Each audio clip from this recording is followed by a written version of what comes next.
हैदराबाद के अंदर है 73%। पूरे हिंदुस्तान में हिसाब डालेंगे तो कोई स्टेट में नहीं है शबीर अली साहब। तेलंगाना के अंदर 70,000 एकड़ तेलंगाना के अंदर वक्फ की प्रॉपर्टी है। उसके अंदर 10 साल से जब पिछली गवर्नमेंट हमारी कांग्रेस की हुकूमत थी जब भी एनक्रोचमेंट नहीं हुआ था, ये केसीआर की हुकूमत 10 साल से आने के बाद हमारी कम से कम 50 पर 2,000 एकड़ एनक्रोचमेंट हुआ है। कितना 70 पर 7,000 के अंदर 50 पर 2,000 एकड़ एनक्रोचमेंट हुआ है। एनक्रोचमेंट करके खुद हमारे केसीआर चीफ मिनिस्टर साहब जो है आईटी बीटी कंपनी को हमारी वक्फ की लैंड अलॉट करके, यही हमारा कर्नाटका का मिसाल ले लो। कर्नाटका के अंदर हमारी 30 पर 4,000 एकड़ जगह वक्फ की प्रॉपर्टीज है। उसके अंदर हमारी 2013 से लेके 2018 तक कांग्रेस की हुकूमत थी। कांग्रेस की हुकूमत के अंदर 5 साल के अंदर हमने कम से कम 8,000 एकड़ जो एनक्रोचमेंट की जगह है हमने वापस किए। अभी हाल ही के अंदर जो हुकूमत बनी, 5 महीना हुआ हुकूमत बनी, 5 महीने के अंदर वक्फ मिनिस्टर मेरे को बनाया गया कांग्रेस पार्टी के अंदर। 5 महीने के अंदर कम से कम 1,300 एकड़ शबीर अली साहब हमने वापस किया। 1,300 एकड़। ये हमारी वक्फ आदमी क्यों करता है? वक्फ आदमी क्यों करता है? उनके माँ के रिश्तेदार होते हैं, बाप के रिश्तेदार होते हैं, बीबी की तरफ के रिश्तेदार होते हैं। वक्फ आदमी क्यों करता है? हमारी कौम को इसको फायदा पहुंचना करके, ये नहीं कि तुम वक्फ प्रॉपर्टी लेके खाली छोड़ो करके। अगर ये वक्फ प्रॉपर्टी वापस आना, अगर हमारी कौम की भलाई बना, तो मेरी आवाम से एक आजीजाना गुजारिश, मेहरबानी करके कांग्रेस को वोट देके शब्बीर अली साहब को आप बड़ी तादाद में कामयाब करना करके उम्मीद रखते हुए, एक भरोसा रखते हुए मेरे को 2 बात करने का मौका दिए। मेरी बात को मैं खत्म करता हूँ। अस्सलाम वालेकुम, अल्लाह हाफ़िज़। तो आप के लोगों के भलाई के लिए ठहरी है, और जो टीआरएस पार्टी ये पैसे वालों की पार्टी है। कांग्रेस टीआरएस पार्टी ने बड़े बड़े वादे करे, लेकिन एक भी वादा पूरा नहीं किया। उन्होंने कहा था मुसलमानों मुझे इलेक्शन में जिताओ, मैं 4 महीने में 12% रिजर्वेशन दिया। ये धोखेबाज के पास उसके जो लोग आते हैं उनसे पूछो, भाई तुम घर को आने से पहले, वोट मांगने से पहले 4% का बोलिए, 4% रिजर्वेशन की बात करें। वो तो नहीं करेंगे। 4 तो 4। आज कई हमारे इंस्टीट्यूशन के अंदर 11 यूनिवर्सिटी से एक में भी वाइस चांसलर हमारा, पब्लिक सर्विस कमीशन में एक भी मेंबर हमारा नहीं है। यानी कोई भी इदारों में मुसलमानों को ये रखना नहीं चाहता। यहाँ तक कि मैं 40 साल से कामारेड्डी में हूँ, लेकिन अचानक उन्होंने आके कहा कि मैं कामारेड्डी पे भी ठहरूंगा। हम बोले तेरे को क्या हो रहा है भाई, कामारेड्डी का गौरा, तेरा क्या ताल्लुक है कामारेड्डी से? तो जब जश्न मिलाद नबी सल्लल्लाहु अलैहि वसल्लम का कामारेड्डी में हो रहा था, तो मौलाना हमारे नवाब शाह आलम खान साहब मुल्क के महबूब आलम खान साहब तशरीफ लाए। उन्होंने सवाल किया, केसीआर जब तेरे पास कुछ भी नहीं था तो हेलीकॉप्टर लेके फिर आया है तेलंगाना की मुहिम को। तुमने वायदा किया था कि हमें कुछ नहीं चाहिए, मुसलमानों को तालीम से आरास्ता करने के लिए उनके वसाइल को हल करो। 9.5 साल से तो हमें टाइम नहीं दिया तुमने। लेकिन आज एक मुसलमान है जो रिजर्वेशन लाया, जिसने कॉलेजा दिया, 56 में इंजीनियरिंग दिया, 6 मेडिकल कॉलेज दिया, जो शादान मेडिकल कॉलेज है, फातिमा मेडिकल कॉलेज है, निमरा मेडिकल कॉलेज है, और वीआर के वुमेन मेडिकल कॉलेज है, शाज मेडिकल कॉलेज है। इन हाथों से 6 मेडिकल कॉलेज दिया। आज 1000 बच्चियां, लड़के आज हमारे MBBS फर्स्ट ईयर में फ्री एडमिशन मिला है। तो ये कांग्रेस पार्टी का देन है। राशेकड़ी तो ऊपर गए, एक बच गया नीचे शबीर अली। आज वो आपके पास आके ठहरा हुआ। मैं नहीं चाह रहा था कि मैं कामारेड्डी में ही लड़ना चाह रहा था, लेकिन जब केसीआर ने अनाउंस किया और जब ये शाह आलम खान ने कहा कि 118 में तेरे को कोई सीट नहीं मिली, क्यों हिम्मत नहीं है तेरे पास? अगर तू दूसरी सीट पर लड़ना ही था तो गोशा महल के अंदर बेगम बाजार की जो सीट है वहां पर वो मलून जो अल्लाह के रसूल सल्लल्लाहु अलैहि वसल्लम के बारे में बात करता है, तो उस मलून के खिलाफ ठहर। मैं कंधे पे बिठाकर तेरी कैनवेसिंग करता हूँ केसीआर, लेकिन आकर बेगम बाजार में ठहर।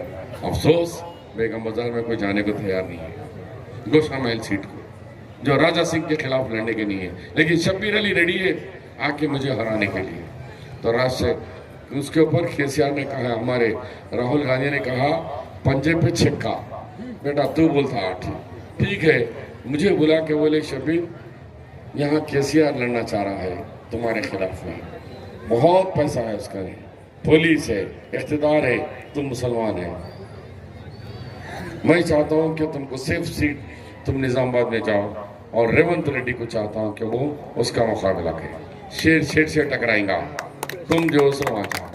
मैं बोला साहब मैं बहुत काम करा, मैं अपने अहलिया को भी शिफ्ट करके यहीं कामारेड्डी में हूँ 2 साल से, मैं यहीं करना चाह रहा हूँ, सोच लो।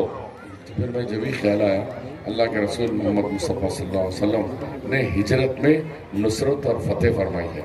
मैंने कहा कि जब मेरे अल्लाह के रसूल का हुक्म है तो मैं भी हिजरत कर कर कामारेड्डी से आज निज़ामाबाद आप लोगों के पास आया हूँ और आप लोगों से उम्मीद लेकर आया हूँ कि हमारे नुमाइंदों को ऐवान में भिजाओ, हमारे नुमाइंदों को पार्लियामेंट में भिजाओ, हमारे नुमाइंदों को असेंबली में भिजाओ। वरना कविता कहती है कि अब तक हमने दोनों को हरा दी, ताहिर भाई को भी हरा दिए, मजाज को भी हराए। हम 2 मुसलमानों को हराएंगे, तीसरे मुसलमान को हराएंगे।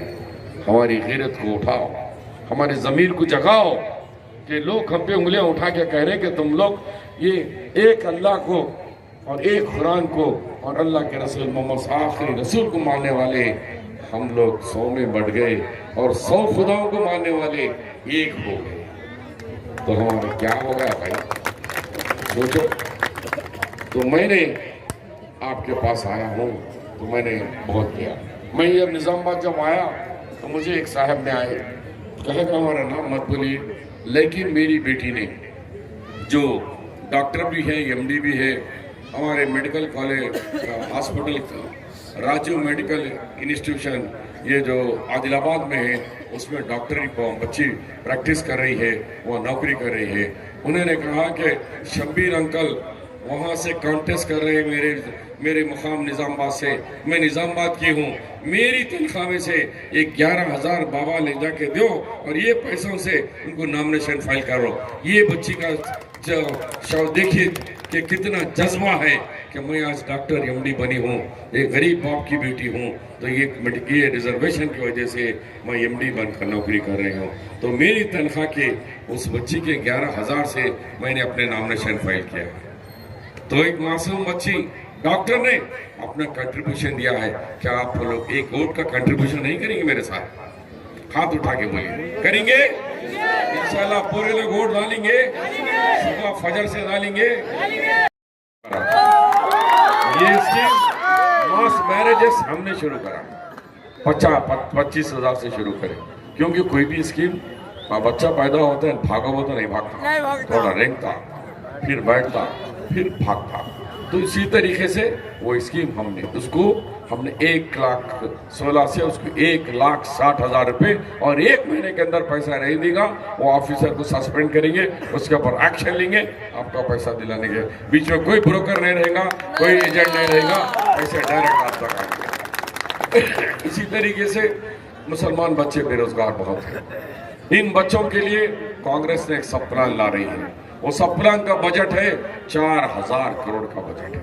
उस बजट के अंदर हम माइनॉरिटीज के बच्चों को 5 लाख रुपए रखे हैं, जिसमें 3 लाख फ्री है और 2 लाख रुपए बैंकेबल से। देखिए, अगर हम 5 लाख बच्चे को देंगे तो वो लड़का चाहे मोबाइल की दुकान लगाओ, कपड़े की दुकान लगाओ, किराना की दुकान लगाओ या कोई और शॉप लगाओ, तो सुपर बाजार लगा लो, तो 5 लाख से कोई उधर बदल भी 5 देगा, 10 लाख से बड़ी दुकान होगा। या 1 लाख दे रहा दिया, लेकिन कब दिया?